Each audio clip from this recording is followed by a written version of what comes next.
안녕하세요, 요즘 산책입니다. 오늘은 지난 책하울 시간에 구매했었던 책들과 출판사로부터 제공받은 책까지 읽은 책들 위주로 리뷰를 간략하게 남겨보는 시간을 가져보겠습니다. 먼저 에세이입니다. 무라카미 하루키의 여행 에세이. 라오스에 대체 뭐가 있는데요? 이 책은 구매한 지 굉장히 오래된 책입니다. 어찌저찌 안 읽고 미뤄두고 있다가 이번 달에 에세이를 3권이나 구매한 김에 이 책까지 읽어서 4권을 한 번에 소개해드리는 에세이 모음 영상을 제작하려고 했었죠. 그래서 읽었습니다. 그런데 한 권은 와닿지 않았고 한 권은 아직 읽는 중입니다. 그래서 그 영상은 그렇게 됐고, 어쨌든 이 책은 굉장히 인상 깊게 읽었습니다. 역시 대가는 다르다. 대가는 에세이를 써도 뭔가 넘을 수 없는 4차원의 벽이 존재하는구나 라는 것을 여실히 느꼈습니다. 제목은 일단 라오스라는 나라에서 여행을 했었던 이야기일 것 같지만 아닙니다. 라오스는 이 책의 아주 일부분이고 전 세계를 여행했던 이야기를 담은 책입니다. 보스턴부터 시작해서 그리스, 핀란드, 이탈리아 등등 하루키가 해외에 거주하며 작품을 집필한다는 얘기는 유명하죠? 그 당시 추억을 상기시키기도 하고 낯선 곳을 여행하기도 하고 자신이 애정하는 재즈나 야구 같은 소재를 다루기도 합니다. 저는 개인적으로 재즈와 야구 이야기는 재미가 없어서 대충 넘어가긴 했습니다. 아무튼 미뤄두다가 우연히 꺼내서 읽어본 책이었지만 에세이의 품격을 알려준 책이었습니다. 에세이 좋아하시는 분들은 꼭 읽어보시길 추천합니다. 다음은 박상영 작가의 순도 100%의 휴식. 이 책도 재미있게 읽었습니다. 쉬는 방법을 알지 못하는 작가가 번아웃이 오고 그걸 이제 치료해보자. 여기서부터 이야기가 시작됩니다.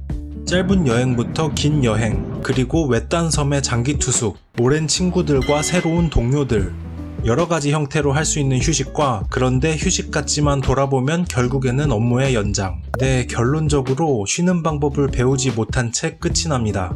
전작 오늘 밤은 굶고 자야지를 읽은 지 시간이 많이 지나서 기억이 정확하지는 않지만 그 책과 비교했을 때 그만큼이나 재미있었던 느낌까지는 아니었습니다. 하지만 그래도 역시 충분히 재미있었다. 박상영 작가의 친근한 말투와 넉살은 여전합니다. 게다가 이 책에서는 작가의 철학도 살짝 묻어 있었습니다.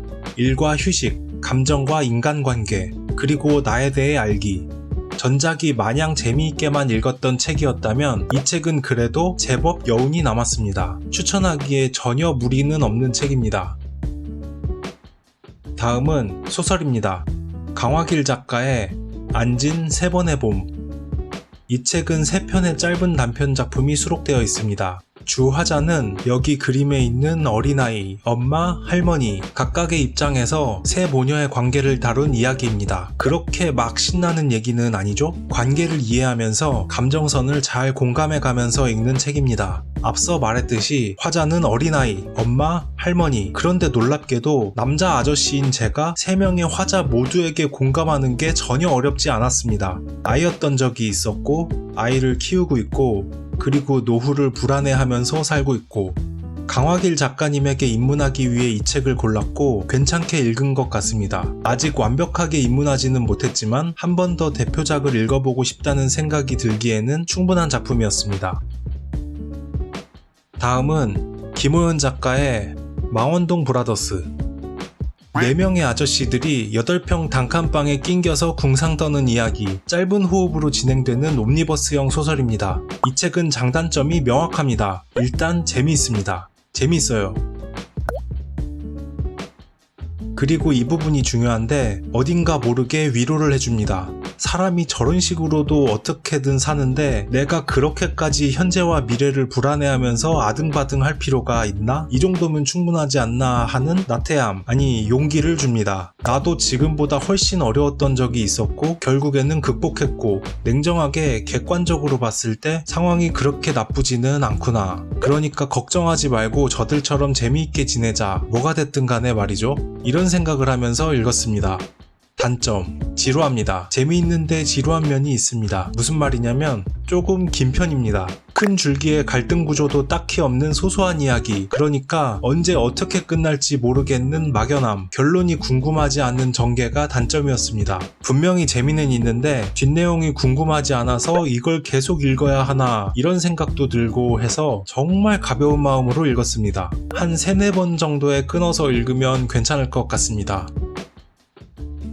다음은 리뷰 영상으로 소개해드렸던 책 3권입니다. 먼저 히가시노 게이고의 매스커레이드 게임. 매스커레이드 시리즈의 최신작입니다. 히가시노의 작품답게 술술 읽히고 재미있습니다. 그리고 늘 그렇듯이 메시지도 그럴싸하게 담아냈습니다. 단점은 기승전결의 구성이 뭔가 어색하다는 점, 사건이 일어날 듯 일어나지 않고 판만 계속 깔리는 느낌? 내가 원하는 방향대로 전개되지 않아서 읽는 동안 답답한 부분이 있었습니다. 하지만 이 부분을 미리 염두에 두고 시작한다면 그저 재미있게 읽으실 수도 있을 것 같습니다. 참고로 등장인물이 매우 많으니 메모를 하면서 읽는 걸 추천합니다. 다음은 어니스트 해밍웨이의 노인과 바다. 냉정하게 따져봤을 때 지루한 부분이 있습니다. 작품의 대부분을 청새치와 싸우면서 보내고 나머지 부분은 돌아오면서 상어와 또 싸우고, 이게 답니다. 그렇다고 그 과정에서의 묘사가 뭐 특별히 대단히 세련되거나 하지도 않았겠죠? 고전작품이니까. 하지만 지루한 여정을 모두 끝내면, 그러니까 이 책을 다 읽고 나면 그 여운이 상당합니다. 인간에게는 고난과 역경을 이겨내는 그 과정이 무엇보다 숭고하다, 이런 메시지가 저절로 떠오릅니다. 다소 지루한 면도 분명히 있었지만 솔직히 고전작품치고는 절대 지루하지 않는 편에 속하고, 무엇보다 저에게 있어서는 인생책으로 받아들이기에 충분한 책이었습니다. 읽으실 분들은 꼭 끝까지 읽으시길 추천합니다. 다음은 최난영 작가의 카페 네버랜드. 이 책은 출판사 협찬을 받아 읽은 책으로 오늘 영상에서만 짧게 소개하고 지나가려고 했지만 너무 재미있게 읽어서 따로 영상까지 만든 책입니다. 굉장히 단순하면서 친절하고 재미있고 따뜻한 책입니다. 찔러도 피 한 방울 안 나오는 공무원 연주와 4명의 사고뭉치 노인이 노인복지 프로그램의 목적으로 카페를 운영한다는 이야기입니다. 예상대로 흘러가는 친절한 전개와 훌륭한 마무리, 그리고 재미와 감동, 뻔하지만 그 뻔한 맛이 필요하신 분들에게 부담없이 추천할 수 있는 책입니다. 오늘은 지난 책하울 시간에 구매했었던 책들을 소개해드렸습니다. 소개하지 못한 책 중에는 읽다가 덮은 책도 있고, 지금 덮을까 말까 고민하는 책도 있고, 아직 첫 장도 열지 못한 이 책도 있습니다. 이 책들은 이어서 마저 읽어보던가 말던가 하는 걸로 하고, 너무 늦기 전에 8월, 놀랍게도 8월의 독서 정리 영상이었습니다. 내용 다 까먹기 전에 한번 정리하고 가는 게 나을 것 같아서 이렇게 영상으로 정리를 해보았습니다. 그럼 오늘도 영상 시청해주셔서 감사드리고, 저는 다음 영상에서 다시 찾아오겠습니다. 감사합니다.